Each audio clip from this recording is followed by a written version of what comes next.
Have you noticed that everyone dreams of living in Australia? But why are more and more people dreaming of leaving? Sun, beach, high salary, safety, a mysterious shooter, women in bikinis spending the whole day in front of you, as if life were an eternal sunscreen commercial. The famous lucky country.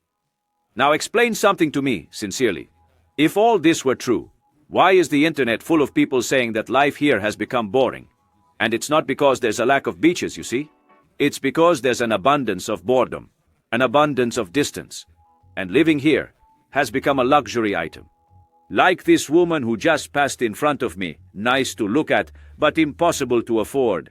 But before you leave your unattractive wife, sell everything and cross the world thinking that moving to another country will fix your life with a young girl by your side, you know nothing, naive one. Sit down, because this video is not about tourism, it's about real life.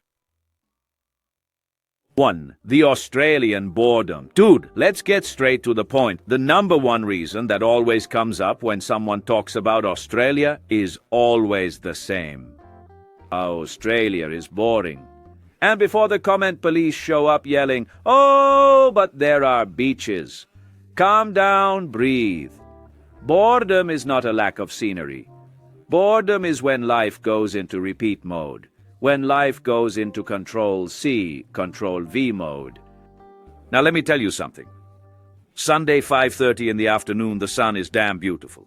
The sky is advertisement blue, the beach is nearby. And me? Sitting in the car, stopped at a completely empty traffic light, thinking, is this it? Is this the dream?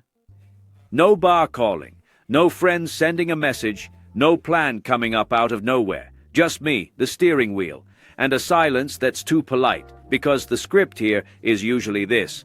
You wake up, work, get in the car, go back home, repeat. And the cruelest detail. All of this happens in a beautiful place. You can live next to a cinematic beach like those in a margarine commercial, but without the happy family and still feel like your life has become a rerun of a bad series that no one cancels. The big difference in Australia compared to other places is simple. Here, you don't stumble through life. In Europe, for example, you go out to buy bread and come back with 3 stories. Someone invites you for coffee, you overhear a random conversation, the street offers you something. In Australia, you go out to buy bread and come back with just bread. Perfect, organized. And, for many people, it's frightening. Because here, urban planning was done for one thing only: driving. Everything is far. Everything is spread out. Everything requires a car. And when the city forces you to get into a car to exist, you lose the most human part of life: chance, encounters, surprises. You don't meet people along the way. You don't form a bond with the neighborhood. You just pass through the neighborhood with the window closed and the air conditioning on. Then comes the second blow.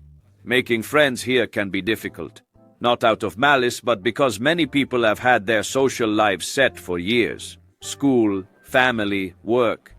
You arrive from outside eager to live and feel like you're trying to join a party that started 15 years ago.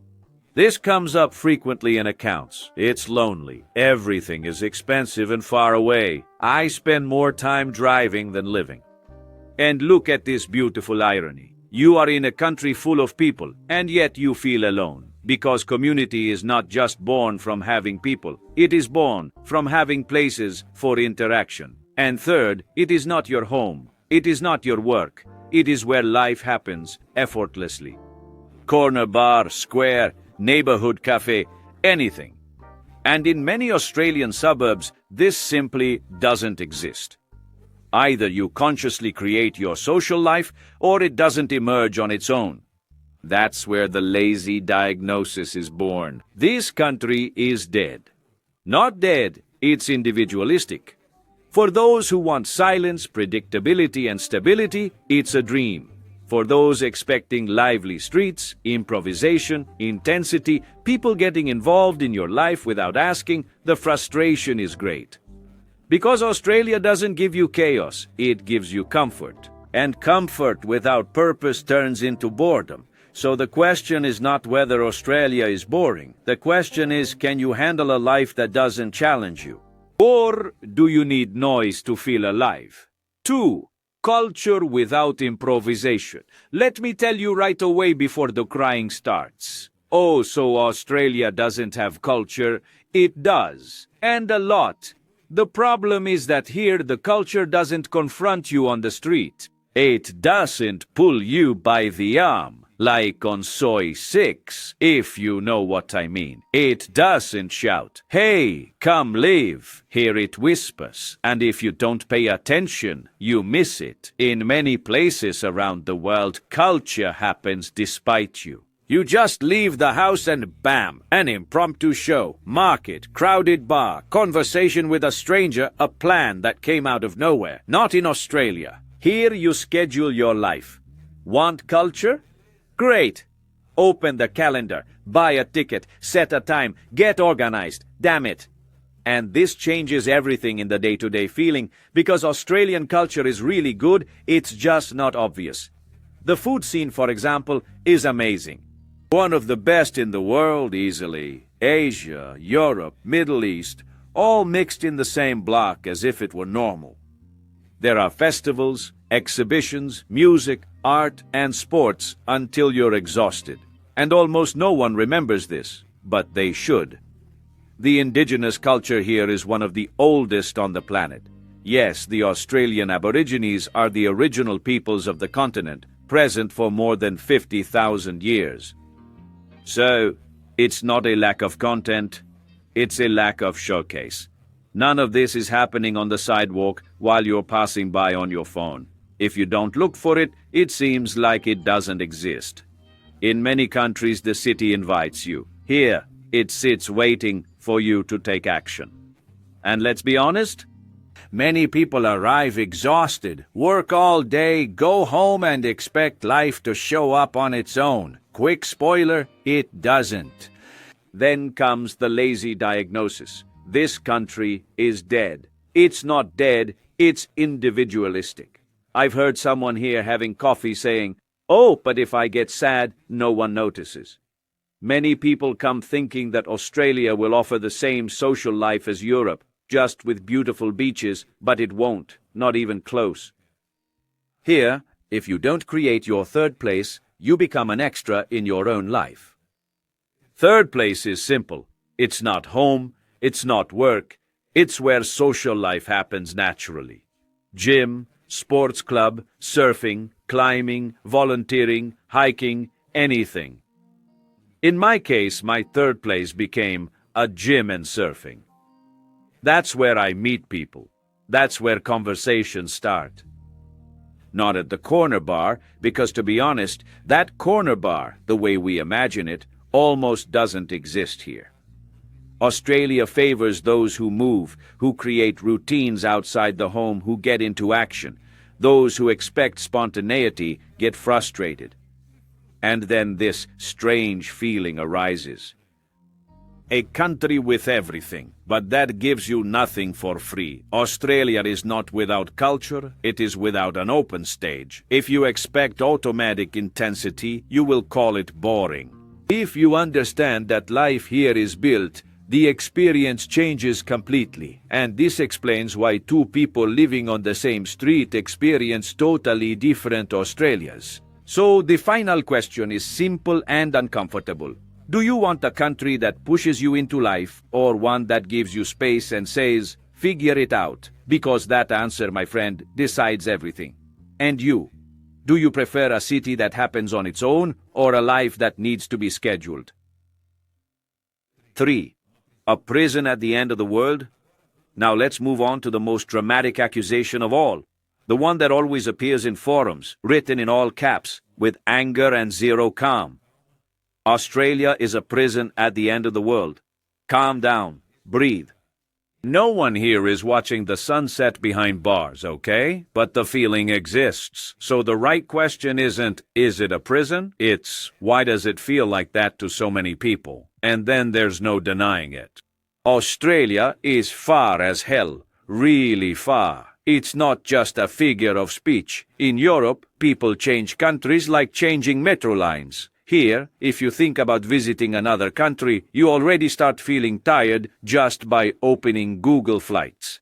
It's a long flight, expensive ticket, jet lag that makes you feel dumb, old, and confused at the same time, and this creates a strange, almost invisible feeling. It's like living inside a bubble. Things arrive more slowly. Fashion, music, trends, social debate. Sometimes you realize that the rest of the world has been discussing a topic for months, and here it has just started warming up. And there's another somewhat uncomfortable detail. Many people out there can barely explain what Australia is. For many, this is still kangaroos, the opera house, beaches, the end of PowerPoint. This weighs differently depending on who you are. If you like to feel at the center of things, it bothers you. If not, it goes unnoticed. Calling this a prison is already an exaggeration. It's theater, because isolation is not just a problem. Sometimes it's an advantage. While much of the world lives in a permanent state of tension, political crisis, noise, rush, and collective anxiety, here life happens at a lower volume. Less chaos, more space, more nature, more silence. And when you stop to think about it, you realize something else. Australia is not isolated from the world. It's just not stuck to Europe. Asia is right there. Japan, Southeast Asia, New Zealand. One flight and you completely change your reality. And within the country itself, man, this is almost an entire continent. Want a tropical forest? There is. A desert that looks like Mars? There is. Absurd beach? There is plenty. Outback, Tasmania, Great Barrier Reef. There are people who spend their entire lives here without even leaving the country.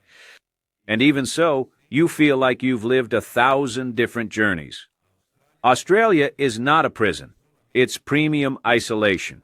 It demands distance, but pays with space, safety, and quality of life. But this is not for everyone. If you need to feel the world pulsing all the time, if you need movement, chaos, constant stimulation, this isolation starts to weigh on you. So the question that really matters and separates those who love from those who hate is simple. Do you prefer to be at the center of the world or a bit away from it? Because that answer, my friend, says much more about you than about Australia. And you, could you handle this premium isolation, or would you go crazy in 6 months? 4. Living has become a luxury. Now we reach the point where many people simply give up on Australia, and it's not because they found it boring, nor because they felt isolated. Living here has become something for the rich, or for people who accept living in debt forever. And this is not internet drama, no, it's basic math. A house that years ago cost $300,000 today easily exceeds $1 million, and the salary, it hasn't increased anywhere near that. Today, an average family needs decades to save up for the down payment. Decades. It's not an exaggeration, it's reality. Then you add high rent, expensive groceries, interest biting every month, and realize something a bit bitter. You work just to keep living, not to grow, not to invest, just to stay in the game. And then the ready-made explanation always appears. Oh, but that's the fault of immigration. It's the easiest and laziest answer too, because most of the migrants arriving in Australia today are international students, people living in tiny studios, student accommodation, shared houses. These people are not buying 3-bedroom houses in the suburb you want. Does immigration have an impact? It does, of course, but it's not the main villain. The issue is deeper, it's cultural. In Australia, there is a silent obsession. A big house has become synonymous with success. Apartment, for many people, still sounds like a plan B or failure with an elevator. While in much of Europe and South America families live well in apartments, here many people only feel successful with a backyard, garage, and fence. The result of this? Endlessly sprawling city, low density where life happens, and absurd prices exactly where everyone wants to live. And when someone tries to build more buildings, guess what? The classic, not in my backyard. It will devalue. It will take away the charm. It will change the neighborhood. The city stalls, supply doesn't grow, demand only increases, and the price explodes. To make matters worse, many people here buy property not to live in, but to protect money for tax benefits, land appreciation, Airbnb. An empty house yields more than an occupied one. And when housing becomes an investment, those who just want to live get left behind. Oh, but there are cheap houses outside the city. There are many. The problem is the whole package. Too far, poor transportation, little life. It's not Europe, where you live outside and solve everything with a decent train. Here, living far away almost always means more cars, more time wasted, and less life happening.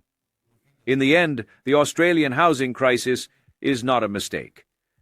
It's a system working very well for those who arrived earlier. For those arriving now, the climb is steep and quickly exhausting.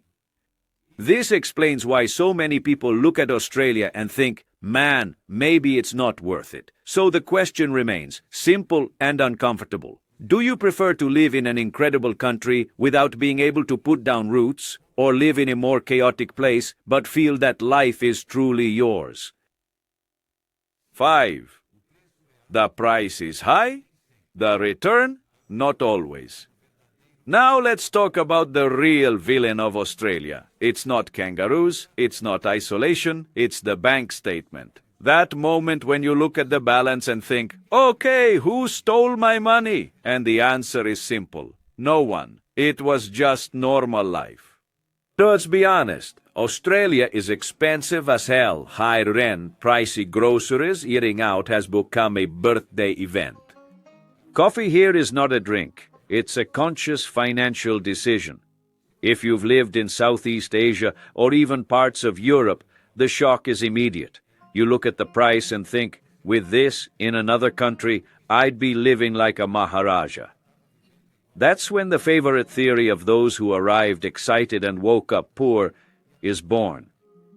This is a scam. Wait, it's not a scam. It's math with an Australian accent, because the cost of living alone means nothing. It always comes with salary, structure, and protection. Here, the minimum wage is high, the hospital doesn't ask for your credit card before treating you, and labor rights aren't a bad joke. In a cheap country, life seems cheap until you need a doctor, school, or police. Then the cheap turns into premium luxury in 5 minutes. Another classic mistake is comparing Australia with Thailand, Vietnam, or Indonesia. It's like complaining that basketball doesn't have goals. Different sport, different logic, different pain. When you compare it with London, New York, or Canada, Australia even breathes a sigh of relief. Keep going, man. Keep going. But it's not that financial apocalypse they paint in the forums. What no one tells you is the full package you pay for here. It's not just rent and groceries. You pay for clean air, for a city where you walk without being paranoid, for public beaches without turnstiles, for incredible nature without having to apologize, for less daily chaos and less cortisol in your blood. All of this costs money. No surprise. And then comes the part that destroys dreams, the wrong expectation. Some people arrive thinking they will earn a lot, spend little, and live intensely. Choose two. You can't have all three. Many people here earn well and live simply, not because they are poor, but because the country gives you a polite slap and says, less show off, more bills. Australia is not a miracle, but it's not a scam either. It offers comfort, stability, and structure. In return, it demands money and maturity. That's why some people love it, and that's why some people leave cursing at the airport. In the end, the question is not whether Australia is expensive. It is. The real question is, do you prefer to spend little living in chaos, or pay a lot to live in peace? Because here no one sells you happiness. They just rent you a bit of tranquility with a long contract and no discount. And now tell the truth. Would you pay this bill or order dessert in another country? 6. Is Australia overrated? So after all this, let's speak without a filter. The question everyone always asks is the same. Okay, but in the end, is Australia overrated? The most honest answer you can give is, it depends on you. And no, this is not a fence-sitting answer. That's exactly how it works. Australia is not a country that deceives. The deception comes from the fantasy we create before arriving.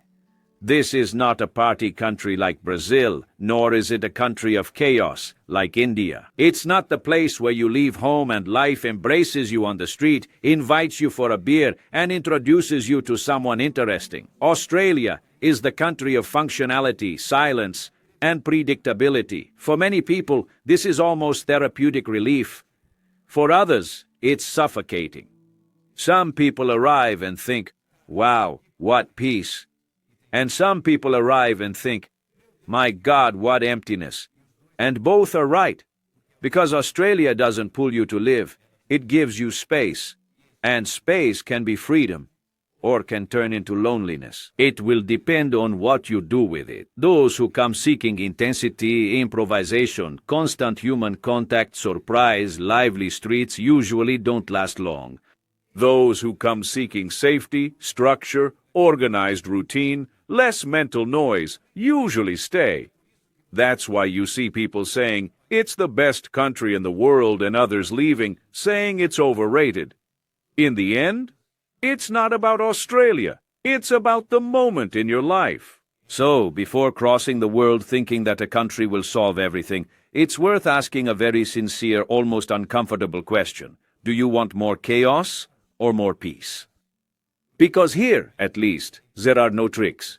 The country delivers exactly what it promises. And now tell me, without pretense and without acting, would you stay or would you also leave after some time?